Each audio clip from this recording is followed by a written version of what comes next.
Hello, this is adjustment of the truss rod.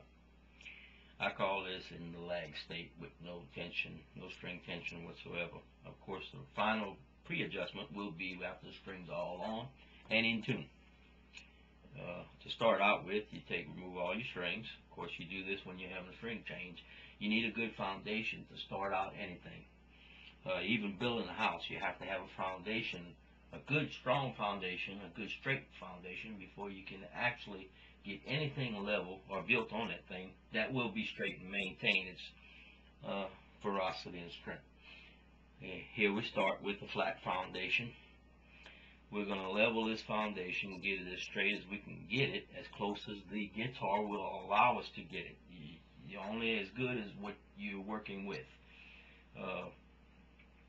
Which, what I'm saying is the different woods, strength of the woods, the humidity in your area, and all those things combined have an effect on how wood bends and the movement of wood after you apply tension to it. Okay, the first thing we'll start off with is a good straight edge. We want a metal straight edge, not wood, because wood tends to bow. That's what we're doing right now. You need a metal straight edge. And we're going to use feeler gauge. This feeler gauge goes from 2, 8 to 4 in millimeters, and we're gonna start out with a 10, which is well, actually it starts 10. 6, 8, 10, and we're gonna start out with 10, testing the largest height. Now we start this by, first of all, getting the straight edge flat.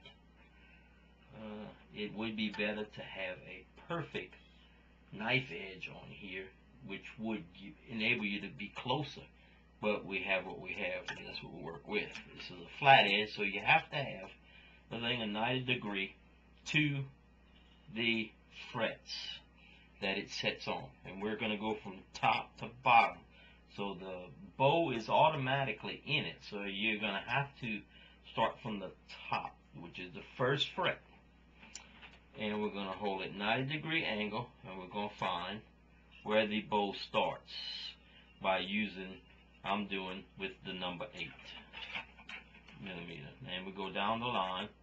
This one's going to start at the 14th, 13th, 14th, 15th fret, 16th on down, and it gets higher and higher and higher. The objective of this lesson is to close that gap as much as possible that you can get from this neck.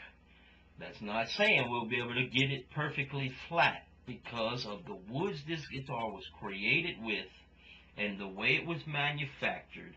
When it was manufactured, the machine or the table or the straight edge that did that may not be as straight as this, or this may not be as straight as the table or machine that this was made with. Most would like to say that, of course, the machine would be as straight, but that's why you have different quality guitars and different prices, because the machines are straighter and they're truer. So to have a truer, in order to bring this down from this 13th, we're going to get as close as we can, remember. So in other words, if the gap starts getting wider, we're going to stop and pull back, and we're going to allow that to lay like that, because there's nothing you can do with it. That's the way this guitar was formed. So right now we're at an 8 on the 15th. We tried the 10, 8, 6.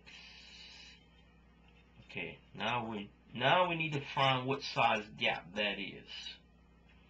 So we're going to take the number 7.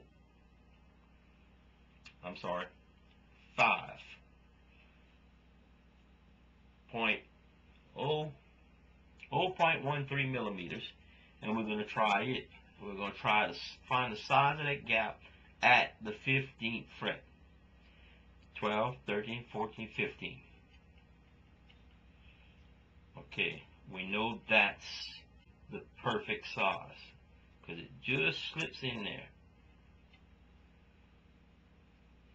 So this is 0.13. We know we have to come 0.13 to 0.6 over here, which is 3 centimeters. You probably won't be able to get that out of this guitar, but we'll try. So we're going to turn. So this in turn is telling us that the bow is back. Back. Remember, sitting down and it's bowed like that. Okay? In other words, the neck is leaning forward. What we want to do is pull that neck back as much as possible. And in order to do that, we're going to move this sensitivity. This is very sensitive. It don't take 3 days. It don't take 2 days. It will respond immediately, just about, when you're using exact. I'm going to slightly, and what I want to do actually is feel the tension of the wood, of the rod. And I'm going to slightly turn the rod counterclockwise. And when I say turn it, I don't even mean turn it. I mean slightly move it. So I'm not actually turning it a quarter round or any other way. I'm just moving it, and I'm allowed time. Okay, here it is. We're testing down again. Testing down. We're closed. Now, in order to get that 13 in there, I got to go smaller. Which the next step is the 10.10. So that means we close the gap. If not a half a centimeter, a good bit. I'd say now we're down. We was at the 12, 13, 14, 15. And that's 0.10 right there. Down to the 19th. We got 0.10. So it responded just that quick. That's how fast it responded. Now I'm going to do the same thing. Now remember, I am only slightly moving the truss rod, the nut, slightly, ever so little.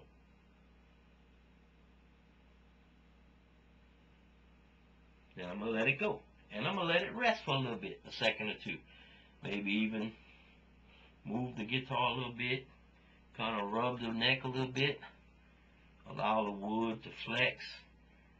The warm, and actually even temperatures that you adjust this in, the room you're in, has an effect on the response.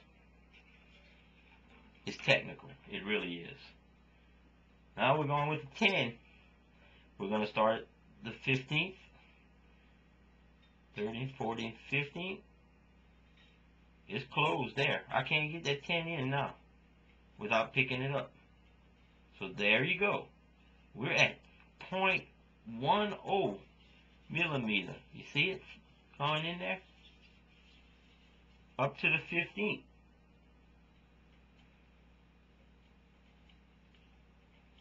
I mean, it's responding well. And we're going to keep doing that procedure until we get this down narrowed as much as we can. Close to nothing. Or at least to the finest we can get it. We may not get it to 0. And it's a good probability we won't.